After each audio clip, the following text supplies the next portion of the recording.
Olá, gente, tudo bem com vocês? Eu sou o Dr. Charleston, sou médico cirurgião vascular e hoje estamos começando um programa de podcast falando sobre doenças vasculares, doenças metabólicas. Uma delas é o lipedema, que é um tema hoje discutido muito no Brasil e no mundo. E nós convidamos uma médica nutróloga e uma nutricionista para bater um papo muito bom sobre esse assunto que é muito importante. Muitas mulheres não sabiam o que era o lipedema e hoje todo mundo está falando porque o lipedema ocorre em até 10% da população feminina e isso causa um transtorno muito grande. E esse tema hoje vai ser discutido, vai ser um tema muito extraído de ideias, de conversas, de um bate-papo muito legal e eu convido vocês aqui a participarem conosco, enviarem dúvidas, enviarem perguntas. Vai ser uma coisa muito participativa. Então, eu espero mesmo que vocês estejam conosco nesse podcast. Nosso podcast de hoje é sobre lipedema. Eu quero apresentar para vocês duas profissionais excelentes, a doutora Ingrid Carvalho, médica nutróloga, e a Renata Brasil, que é nutricionista, trabalha conosco na nossa equipe de lipedema. Nós vamos falar sobre lipedema, um assunto muito legal, muito importante para todo mundo hoje, tirar de letra as dúvidas, conversar muito sobre esse assunto. Doutora Ingrid, obrigado aí pela presença. Boa tarde, obrigada pelo convite, estou muito feliz de estar aqui, e principalmente de falar desse assunto, que hoje a gente vê muito dentro do consultório, mulheres buscando esse assunto, né, e querendo saber se realmente elas têm, e o mais importante é a gente trazer o conceito de lipedema e principalmente é que nós trabalhamos em conjunto. Não é somente um profissional que vai conseguir ajudar essa mulher, né? Então nós vamos trazer todos os pontos de todas as especialidades que vão ajudar essa mulher a melhorar a qualidade de vida. Isso aí. Renata Brasil, nutricionista, muito obrigado pela sua presença aqui. Vamos bater um papo sobre lipedema. E eu quero ouvir as suas orientações aí, depois a gente vai deslanchar. Muito obrigada pelo convite, né? Esse é um tema, como a Ingrid falou, e você também, que vem se tornando cada vez mais relevante. E nós sabemos, né, que pela alimentação a gente consegue melhorar significativamente o quadro de inflamação, trazer qualidade de vida para essas mulheres e melhorar o quadro clínico no geral. Muito bom. Bom, vamos começar então a nossa discussão. O lipedema, como nós sabemos, é uma doença inflamatória. Ela acomete principalmente as mulheres, membros inferiores principalmente, assim, ocorre também em membros superiores, mas o quadro de dor, inchaço, aumento de volume, ele é muito característico. E aquela história da mulher começar a fazer um programa de perda de peso, exercício físico, olha, mas eu não estou melhorando a minha dor nas pernas, não estou melhorando o peso nas pernas. Aí você fala para ela o seguinte, olha, você precisa emagrecer, você precisa fazer um fortalecimento, você precisa fazer uma drenagem linfática, só que não está adiantando. Aí você recorre a quem? Ao médico nutrólogo, ao nutricionista. Aí eu quero ouvir da doutora Ingrid, doutora, tem alguma coisa assim que a gente pode fazer já de início na primeira consulta? Identificou o lipedema, e aí a gente já passa logo uma receita ou vamos tirando um pouquinho mais da história? O que a gente pode já dar uma primeira orientada para o paciente? Ótimo, isso é muito legal, porque sempre na primeira consulta a gente tem que ter esse olhar crítico para o problema de lipedema, porque a historinha muitas vezes se repete como você trouxe. A paciente chega falando que está cansada de fazer uma atividade física, de fazer uma dieta, de se cuidar e não ver o corpo respondendo. Não vê o peso diminuindo, não vê a aparência das pernas com celulite, que é muito característica do lipedema, né? Melhorando, então ela começa a ficar frustrada com o processo de emagrecimento. Então, quando vem com esse histórico, a gente já liga uma antena para poder investigar mais esse quadro. E muitas vezes elas já chegam perguntando, doutora, será que eu tenho lipedema? Porque eu já dei uma pesquisada, eu já olhei os sintomas na internet, já vi algumas imagens de pernas de mulheres com lipedema e se parece muito com as minhas. Então, dentro da consulta, a gente trabalha com o exame de biopedância para ver a composição corporal dessa mulher, né? medidas de cintura, quadril, o peso total, a porcentagem de gordura que essa mulher tem, porque muitas vezes o lipedema vai se confundir com sobrepeso e obesidade, por isso ainda é muito subdiagnosticado, né? E quando a gente avalia a anamnese, a história dessa paciente, como foi o ganho de peso dessa paciente, a história familiar dessa paciente, porque o lipedema tem um fator muito, muito forte que é genético. A gente consegue ver no exame físico, eu avalio as pernas da paciente e mostro para ela, né? Eu mostro para ela aonde que tem a gordura doente. Eu geralmente falo assim, para elas entenderem sempre de uma maneira mais fácil. O lipedema é a gordura que dói, diferente da gordura do sobrepeso e obesidade. Então, você vai sentir dor nas pernas, você vai sentir sensação de pesada. Então, chega no final do dia, sabe aquele peso nas pernas, assim, que você só quer deitar e colocar as pernas para cima? Isso, às vezes, não é normal, né? Às vezes, você tem um lipedema e não tá sabendo, tá achando que é porque tá com aumento de peso junto. Então, quando a gente tem mais de 80% das mulheres vão ter essa correlação de lipedema com sobrepeso ou já obesidade. A gente se confunde muito, mas então eu gosto de mostrar para ela, eu gosto de mostrar a aparência das pernas, né?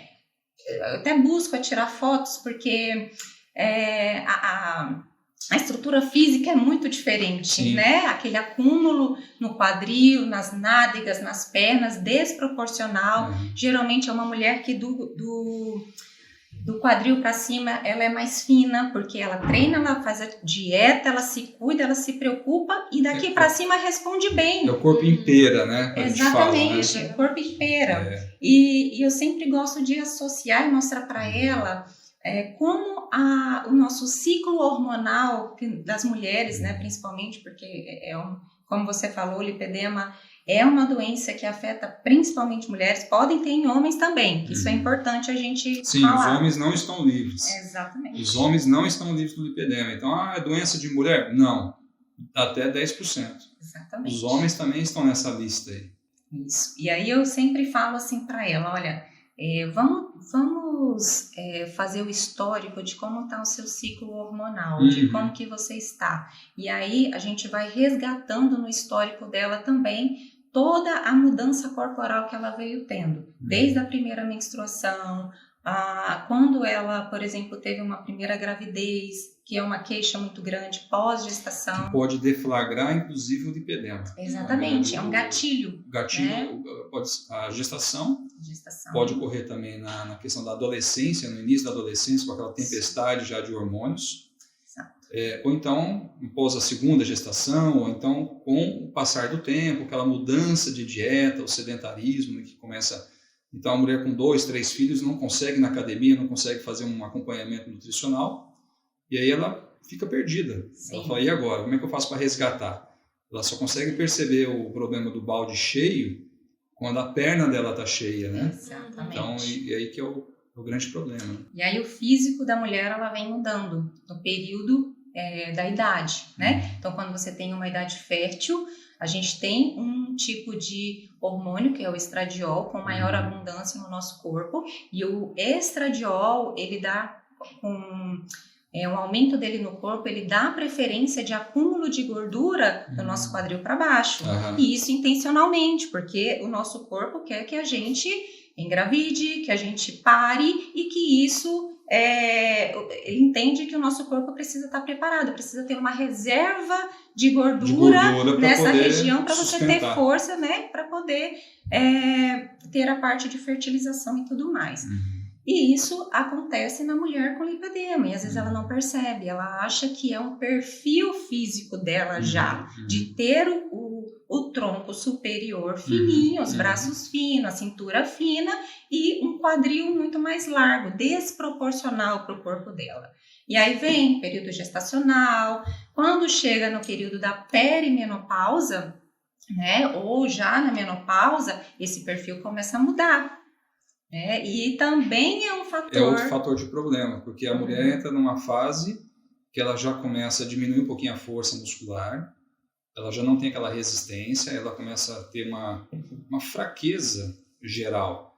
E muitas vezes assim, a gente fica com medo de falar assim, olha, faça uma dieta mediterrânea, faça uma dieta anti-inflamatória, faça uma... Aí a gente liga para quem é nutricionista, né? Aí eu vou falar agora com a Renata Brasil. Eu falei, Renata, será que a dieta mediterrânea é bacana? Será que a dieta anti-inflamatória vale a pena? Ou será que a gente tem que se adaptar? Fala para mim qual que é a melhor saída. Então, vamos lá, né? Na nutrição a gente sabe que nenhum paciente é igual ao outro, né? Cada mulher, cada paciente com lipedema, ele é único.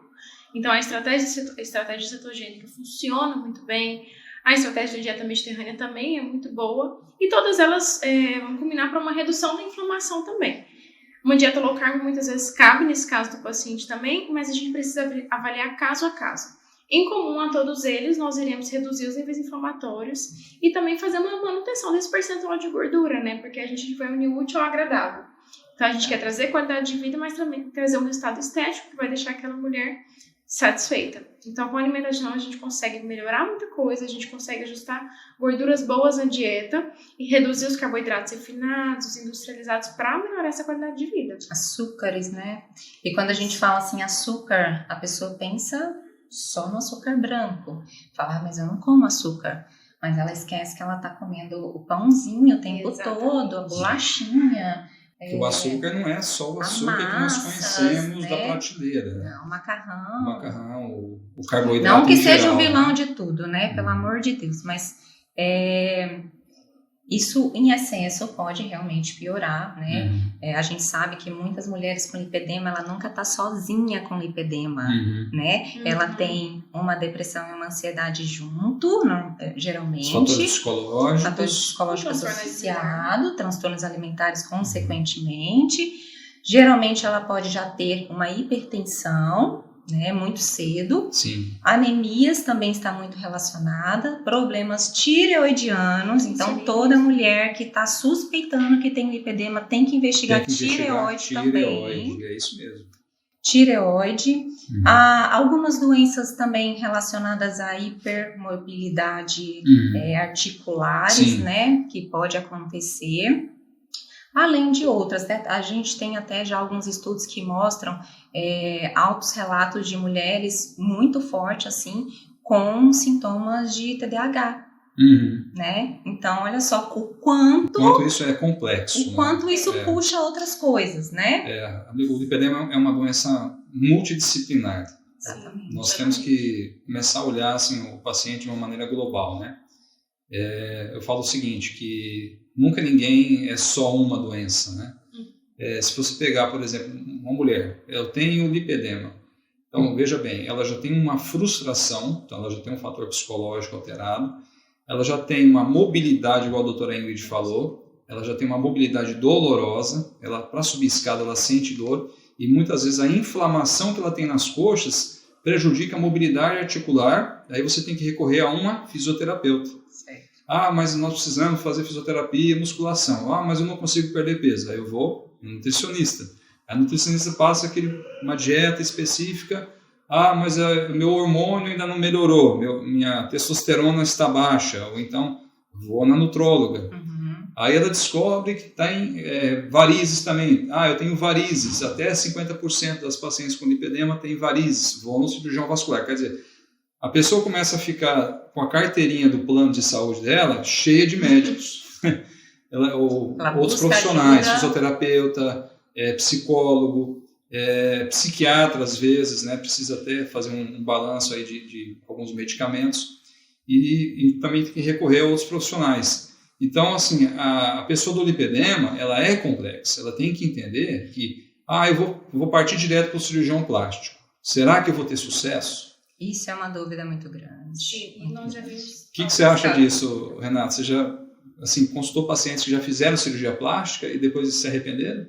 Sim, eu já tive alguns casos de pacientes que fizeram cirurgia plástica e em virtude de passar o tempo e voltar no cirurgião, ele notar que alguma coisa ali não estava legal, né? Alguma coisa ali demonstrava que era um caso de lipedema. E também de mulheres que fizeram a cirurgia e saíram satisfeitas com o resultado a longo prazo.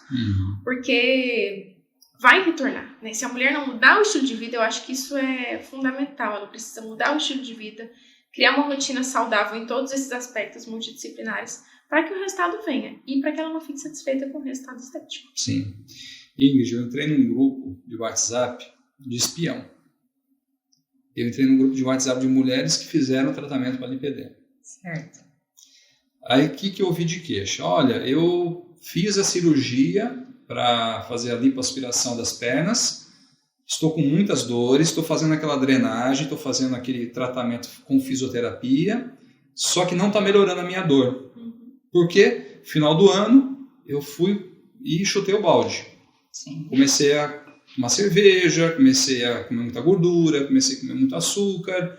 Não, assim, fiz a cirurgia, ficou bom, mas depois voltou e piorou. No seu consultório, quando você encontra um paciente desse, você tem que resgatar. Sim. E aí, o que você chega e fala?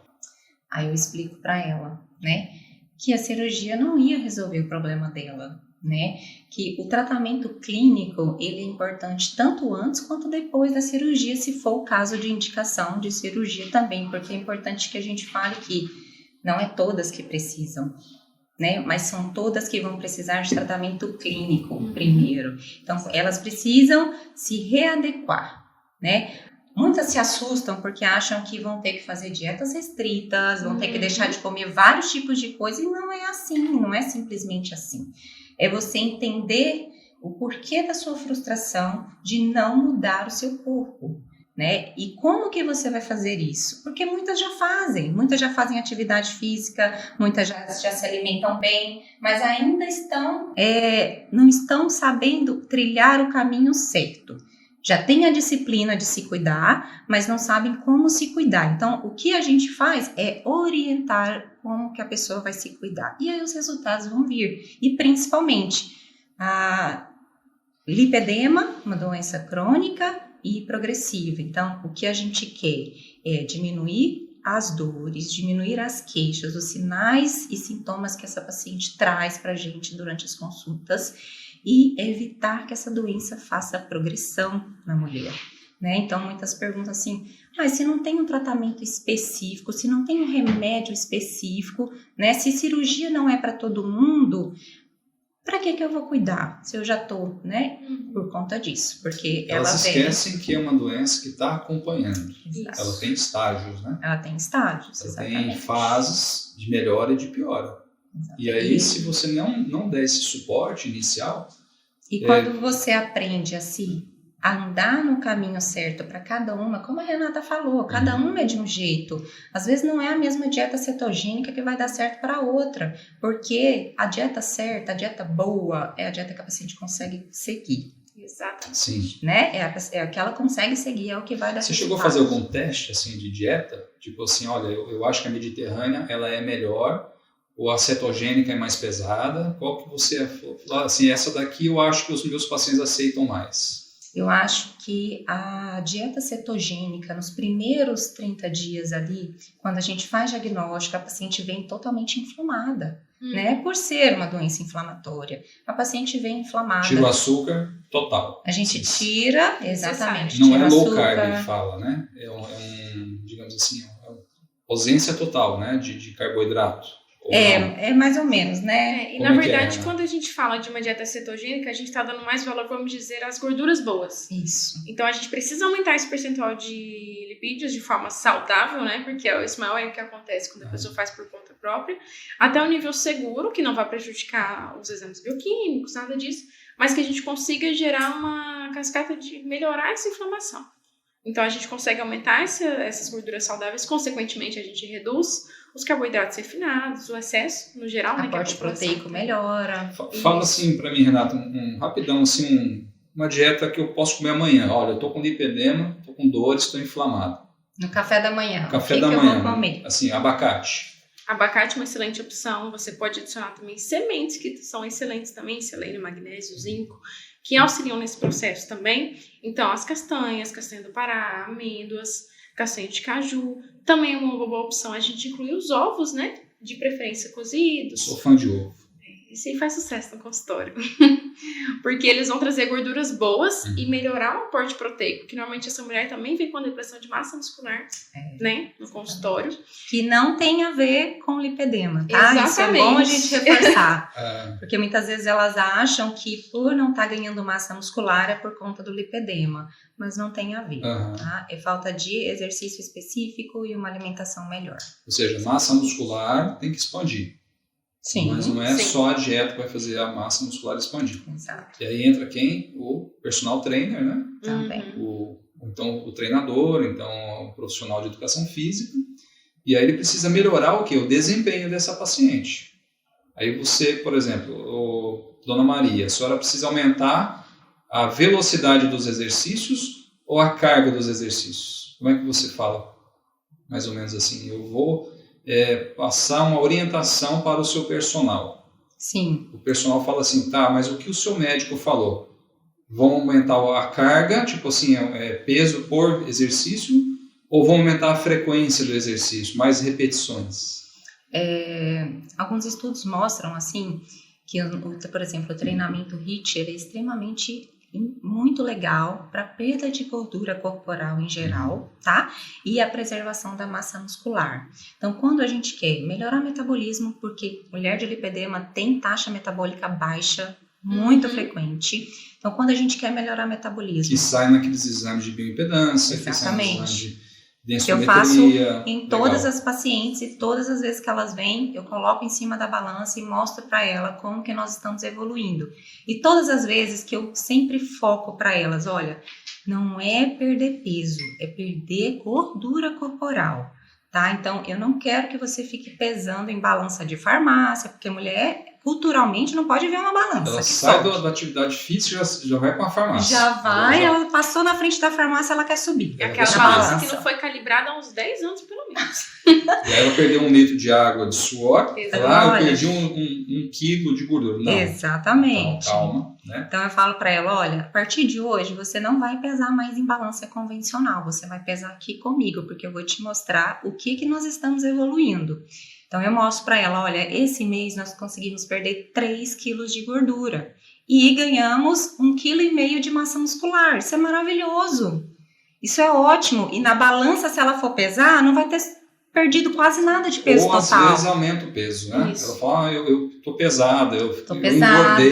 Não é que você engordou, você ganhou massa muscular. E ali a gente vezes... consegue, desculpa, Renata, ali a gente consegue ver a quantidade de água também do corpo, né? Porque é uma queixa dessa parte das mulheres com lipedema, o excesso, o edema de membros inferiores, principalmente. Então, eu consigo mostrar isso para ela e aí ela começa a entender muito melhor como que é o processo dela. É um processo. Então, o lipedema é uma doença que precisa ter calma, precisa ter um pouquinho de paciência, porque é um processo, é uma transformação, é uma mudança de metabolismo, é uma conscientização. Então, a mentalidade... A formação de um corpo mais forte precisa ter o quê? Um estabelecimento de mentalidade. Então, a partir do momento que você fala que não é uma cirurgia plástica que vai resolver a sua vida, eu vou fazer uma lipoaspiração e já está tudo resolvido. Não é a mesma coisa que colocar uma prótese mamária e falar assim, agora estou com o peito grande, resolver minha vida. Não, não é um empoderamento. Na verdade, você tem que conscientizar que é uma doença inflamatória.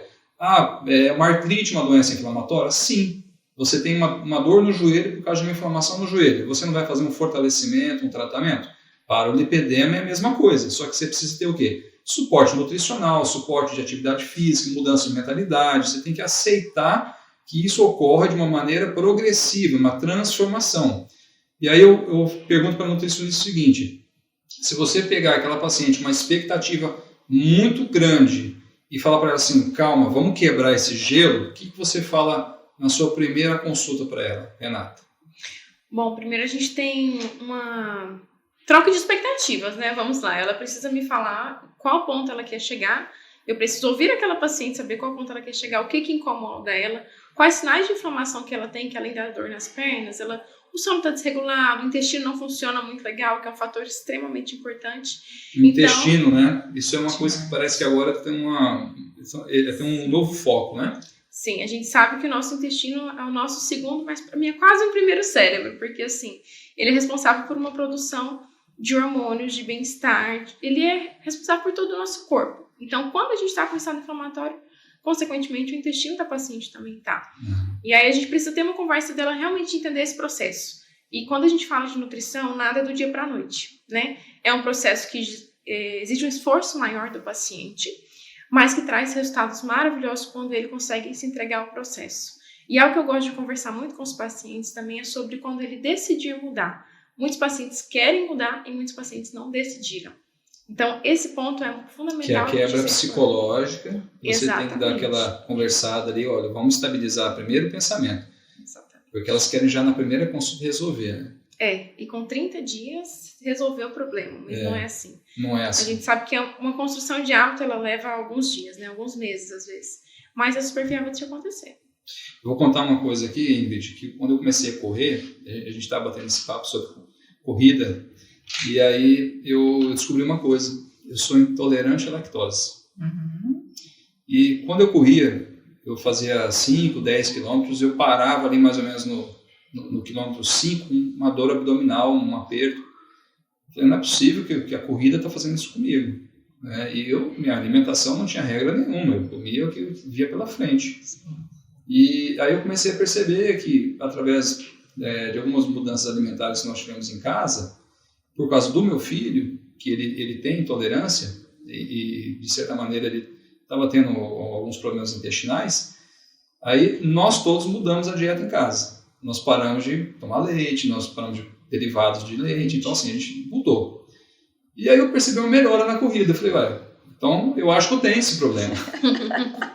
Eu falei, não é possível que eu não sabia, né? E aí minha mãe conversando, né, com a minha esposa, e falou, olha, o Charleston quando era pequeno, ele tomava leite e chorava já, né? Tipo, ele tinha cólica. E durante a infância também a gente não liga muito para isso. Então, assim, muitas coisas da nossa infância a gente está resgatando agora porque a gente não tinha o conhecimento.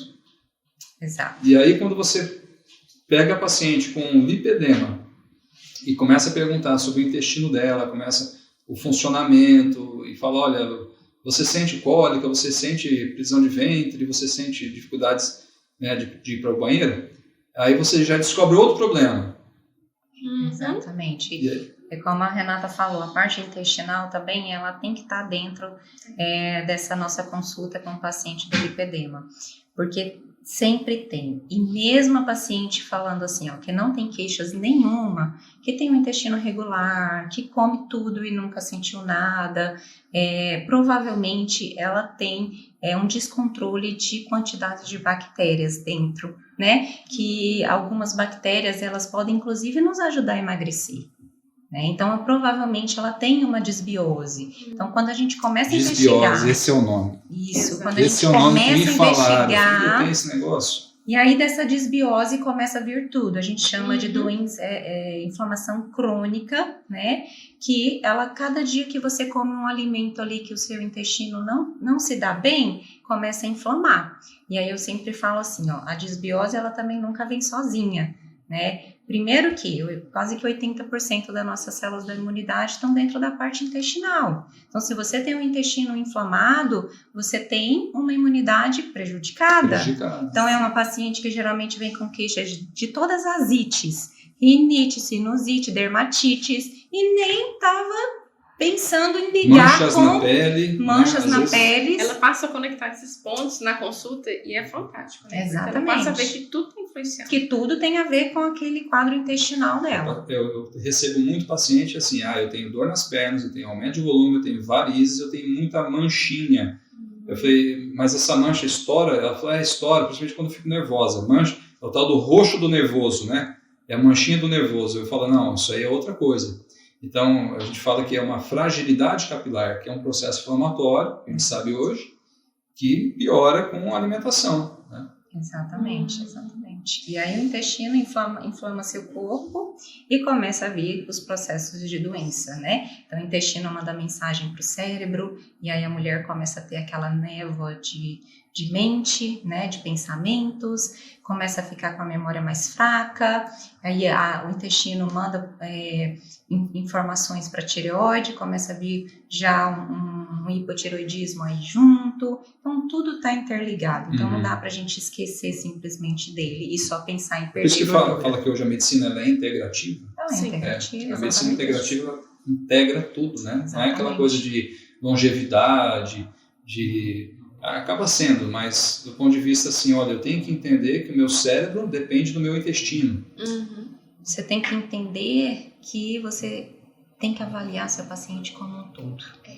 Que ele não é por partes. Por mais que nós tenhamos várias especialidades, né? Você com a parte vascular, o ortopedista, cada um tem a sua especialidade, mas não deixa a gente, antes de ser especialista em algo, ser médico geral. Então, quando o paciente chega com uma queixa, você tem que ver ele como um todo. Não só trazer, em se preocupar em tirar aquela queixa que ele te trouxe. Porque por trás dessa queixa tem muitas outras coisas. Sim. E a gente tem que investigar. Né? Por isso que a medicina integrativa história, né? Tem toda uma história, com certeza. Tem um contexto familiar também, que isso é muito importante, principalmente quando a gente fala de mudança de hábito, né? Como você citou o seu exemplo, você começou a mudança de hábito pelo contexto familiar. Então, tudo isso a gente tem que rastrear no paciente, né? A gente tem que ver o que está atrapalhando ali o processo, é um ambiente obesogênico, um ambiente que não te motiva a praticar atividade física, ter uma alimentação saudável, tomar a suplementação da forma correta. Então, tudo isso importa quando a gente tem que ver o paciente de trás para frente, de todas as formas, para trazer o melhor resultado para ele. Né? Renata, e como é que você aborda psicologicamente aquela paciente que teve a recaída? Olha, eu fui para o Natal, Ano Novo, enchi o balde. Então, essa recaída, na minha prática clínica, ela já é um pouco esperada, porque o paciente ele vai indo bem, muito bem, e chega um momento que o processo dá uma saturada nele, né? Ou às vezes acontece o carnaval, o final do ano, o aniversário, o casamento. O que a gente precisa fazer é bola pra frente. Porque a tal da marmitinha, né? Eu falo assim, aparece uma pessoa do seu lado com uma marmitinha, ela passou na nutricionista, não com foi? certeza. E pode ter certeza que tá tudo pesado ali. Comprou uma balancinha. Eu vou dar uma ideia pra vocês agora, hein? Marketing isso, hein? Vocês façam uma marmitinha de vocês com o nome, o logotipo. Porque a pessoa vai levar ela no dia da ceia. Com certeza. Ela vai abrir aquilo ali e todo mundo vai olhar assim, né? Fala assim, você tá fazendo dieta? Vai ter uma eu trouxe a minha comida. Aí eu passei na doutora, né, Renata, passei na doutora Ingrid, tá aqui, ó. Então, parece que é uma coisa cultural isso, né? Sim, e aí esse paciente a gente precisa resgatar ele. E eu gosto muito de fazer ele voltar no objetivo, que é o que a gente falou, né? Como você se sente, onde você quer chegar. E assim o paciente ele consegue retornar ao processo e por isso é importante fazer um acompanhamento nutricional para a gente conseguir motivar esse paciente a cada consulta também e fazer as mudanças conforme a rotina dele for acontecendo. A verdade é que todo mundo tem medo da restrição. Essa é a verdade. Do não, né? De não faça poder, isso, não poder então, comer algo. Do medo de o profissional de saúde tirar aquilo que ele mais gosta de comer durante o dia, né? Então, não é isso, tá? A intenção da pessoa melhorar a alimentação, melhorar o estilo de vida dela, é que ela aprenda a comer. E ela não vai deixar de fazer uma ceia com a família, de ir no aniversário, de viajar de férias. Ela não vai deixar. Quando ela se reeduca, onde ela estiver, eu falo isso para o paciente, onde você estiver, você vai saber escolher o alimento correto para você. Porque vai ter a melhor opção para você. Então, você vai escolher aquilo, né? Então, não é... Às vezes, ela vai passar por um período de dieta, como a Renata fala, mas com quantidades, pesadinho, organizado, a marmitinha. Mas ela vai chegar no objetivo dela e, a partir dali, ela vai caminhar com as próprias pernas. E vai se tornar um hábito. E vai ser hábito, vai ser fácil para ela escolher a proteína, o carboidrato, os vegetais, as fibras que precisa, porque ela já conhece o que é cada alimento. Então, isso é muito fácil. Então, qualquer lugar onde ela estiver, isso vai ser tranquilo para ela, não vai ser um sacerdócio. Sim. E quando a gente fala de restrição, a gente fala do lipedema, né? A paciente, a primeira coisa que ela pensa, eu não vou comer mais nada. Ela pensa assim, não sobrou nada, vou tirar tudo. Doutor, eu vou comer vento agora? Não posso nada. Não posso nada. Será que eu posso comer uma tapioca? Eu posso... E é a hora no McDonald's, posso, né, uma lanchonete, posso comer um hambúrguer, posso... O que eu posso? E é a hora que entra a individualidade do paciente e também da gente pensar, antes da gente tentar excluir isso tudo, vamos incluir coisas boas? Vamos incluir frutas, vamos beber água, né? Fundamental beber água pra gente reduzir a inflamação, reduzir a retenção de líquido, né? Porque às vezes a gente quer ficar no chazinho ali pra reduzir a retenção e era só beber água. Desinchar, né? Desinchar. Então, assim, vamos tentar incluir algumas coisas antes de tirar tudo da dieta. O resultado vai ser excelente. Exatamente. Eu sempre falo assim que os primeiros 30 dias é o período que eu nunca cobro nada da paciente. Eu falo para ela assim, olha, faça só isso daqui que eu tô pedindo para você fazer. Toma isso daqui que a gente vai fazer personalizado para você, para o seu caso. Com 30 dias, quando você voltar comigo, você vai voltar com certeza com outra mentalidade. Porque ela começa a ver o corpo desinflamar e aí a energia volta, aquela fadiga, aquele cansaço, aquela indisposição já melhora. Ela vê as medidas... Fica mais disposta. Mais disposta, vê as medidas corporais diminuindo, né? E aí ela pensa, nossa, tá dando resultado, então agora eu vou me dedicar mais. Aí ela parte para responsabilidade. Aí vem o entusiasmo, né? Exatamente. Aí ela parte para a responsabilidade dela da alimentação. E eu falo para os pacientes que nada motiva mais do que o próprio resultado. Claro. Que ele ter conquistado aquele resultado. Então ele se motiva cada vez mais. Cada resultado que ele tem, ele consegue se motivar um pouco mais no processo. Vou perguntar para cada uma e respondam como quiser, tá? Vocês acham que é possível uma paciente com lipedema, dependendo do estágio, lógico, vou colocar aqui um estágio 1, que é um estágio inicial, para não ser uma coisa assim, uma medida impossível e inatingível, será que ela consegue resolver a vida dela só com dieta, atividade física, sem ter que passar por cirurgia plástica? Ingrid, o que você acha? Acho que sim. Uma abordagem uma abordagem multiprofissional, uma dieta específica para ela, uma reeducação específica para ela, uma atividade específica, o acompanhamento da parte hormonal principalmente, né? E o entendimento do que é o que ela está fazendo, isso vai ser totalmente diferente e vai fazer com que muitas vezes ela não precise passar por uma cirurgia plástica para resolver o problema dela.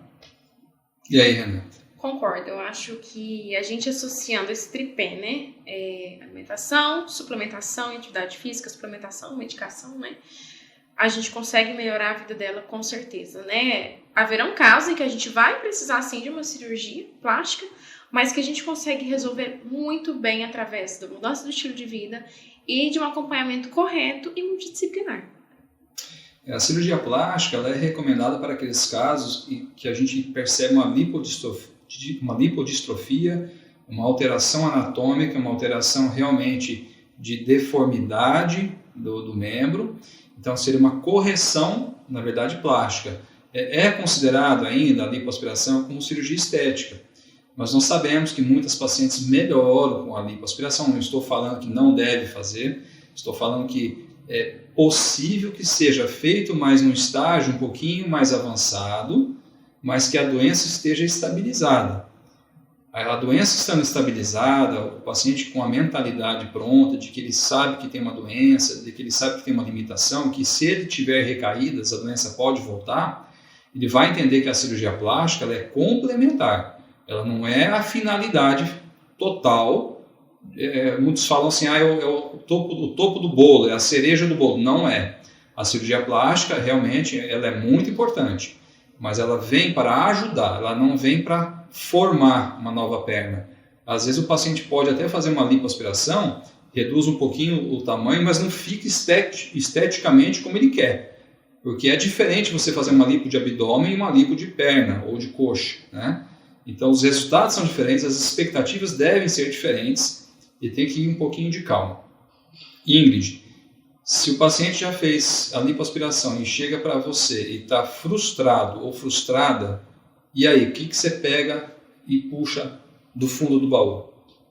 Aí eu mostro, né, para ela exatamente a diferença disso, né? De você fazer uma lipoaspiração com a mentalidade que vai curar o que você tem, né? E não cuidar do básico. Então, sempre o básico, que eu falo que às vezes nem é tão básico assim, porque a gente precisa se dedicar tanto, né? Na parte de constância na atividade física, na parte alimentar, na parte reorganização hormonal, né? Como a gente falou, ele tem a doença lipedema, ele tem uma afinidade muito grande por um descontrole hormonal na mulher. Então, quando você não trata isso e simplesmente faz uma cirurgia plástica, é claro que você não vai ter um resultado 100%. Você vai se frustrar, né? E eu vejo muitas também, Charleston, mulheres que vão para cirurgia plástica para melhorar contornos corporais, a parte física, estética mesmo, e aí se vê piorando. Com um ano depois da cirurgia plástica, senta no meu consultório e fala assim, doutora, eu já fiz até cirurgia plástica e não consigo emagrecer. Né? Então, será que o que está acontecendo? E coloca a culpa, às vezes, no cirurgião plástico. Ah, sim, isso também pode. Muitas e aí vezes, eu explico. Falo assim, não é porque o cirurgião não, como se diz, não tirou toda a sua gordura que precisava.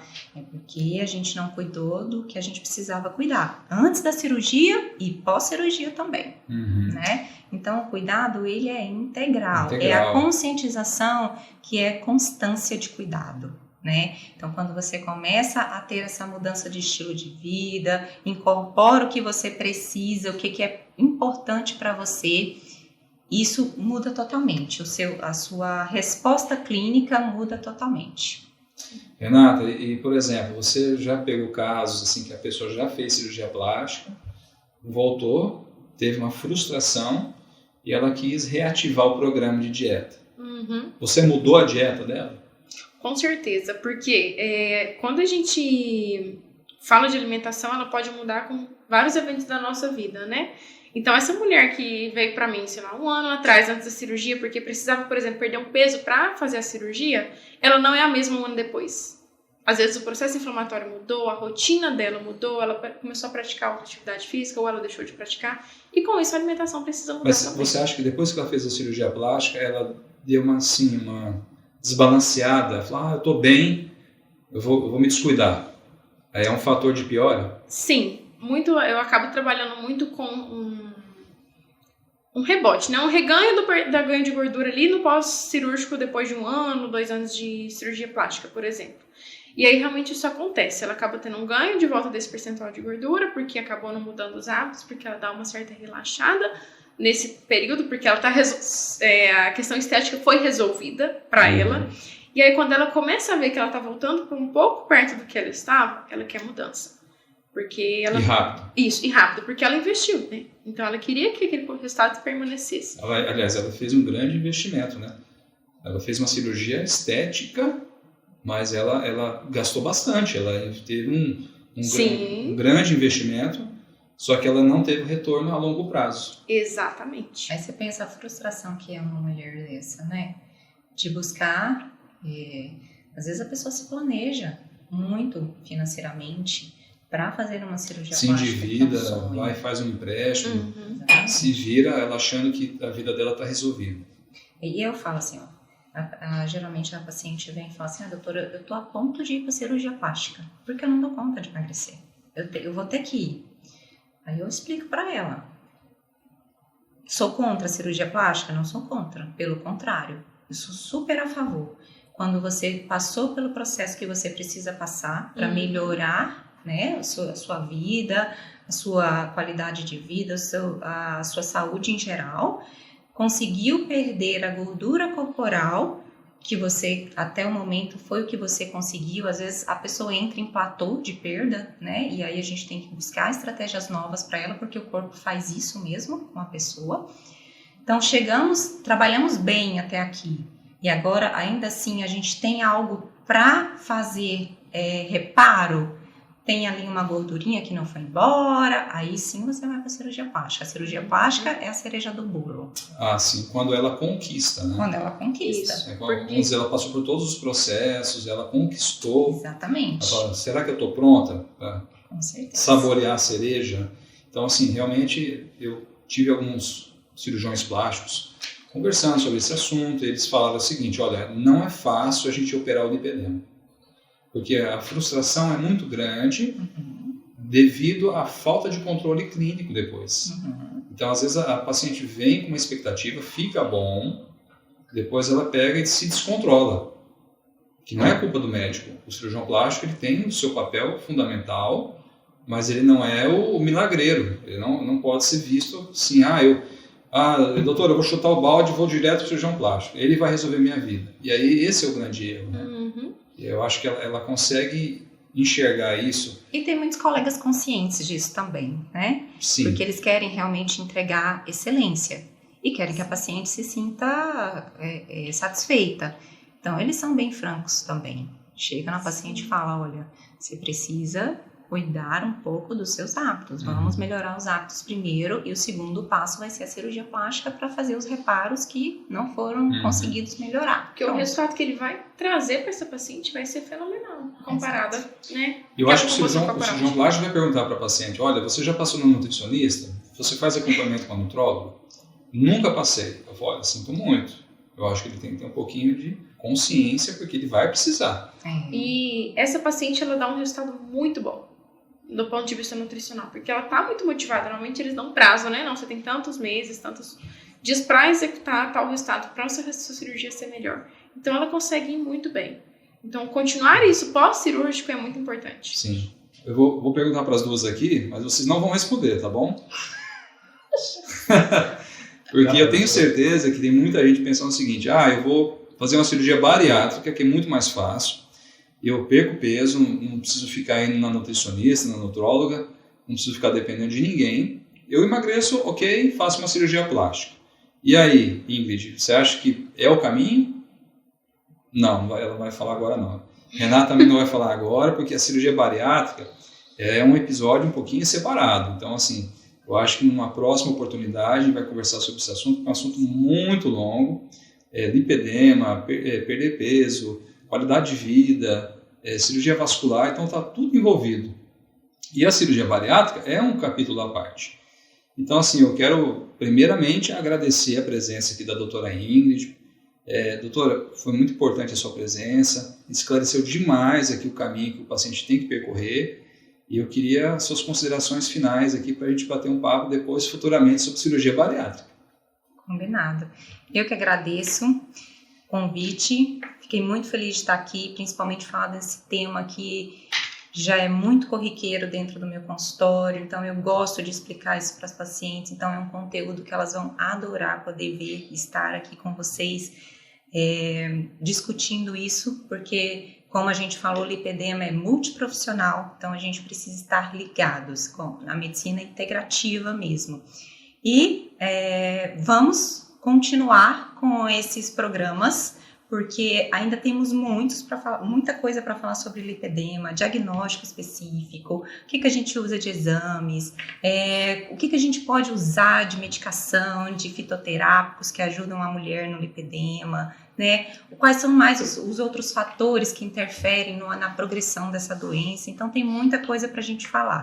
Muito obrigada pelo convite, fiquei muito feliz e agradecida de estar aqui. Renata, você é a favor da cirurgia bariátrica? Não vai responder agora não. Não vai responder agora não, porque a Renata vai fazer as considerações finais. E eu vou convidar as duas depois aqui para a gente bater um papo sobre esse assunto. Será que vale a pena a gente já partir para a bariátrica? Então, esse papo vai ser um outro episódio. Muito obrigada pelo convite. É um tema que eu gosto muito de trabalhar em consultório, que eu consigo ver um resultado muito bonito pela nutrição. Então, a gente até se empolga, né? Porque quando a gente gosta de um assunto, a gente quer falar, quer transmitir esse conteúdo. E é isso, a alimentação a gente consegue trazer muita qualidade de vida para paciente com lipedema. A gente consegue melhorar muito o resultado estético, dia a dia, para que ela consiga voltar a fazer muitas atividades que aquelas dores têm impedido ela também. Então, a gente consegue melhorar muito através da alimentação e de um acompanhamento multiprofissional. E realmente temos muitos assuntos aí para serem tratados em torno dessa comorbidade. Excelente. Bom, o podcast Dr. Charles vai ficando por aqui. A gente conversou muito sobre lipedema. Quero convidar vocês para outros episódios, para outros assuntos. Quero que vocês mandem também sugestões, mandem as dúvidas, mandem as perguntas. Nós vamos postar nas redes sociais e eu acredito que muita gente vai gostar, porque esse papo foi muito legal, eu adorei, muito bacana. Conto com vocês aí nas redes sociais. E fica aqui meu abraço, meu beijo a todos que puderam acompanhar o nosso episódio Dr. Charleston Podcast.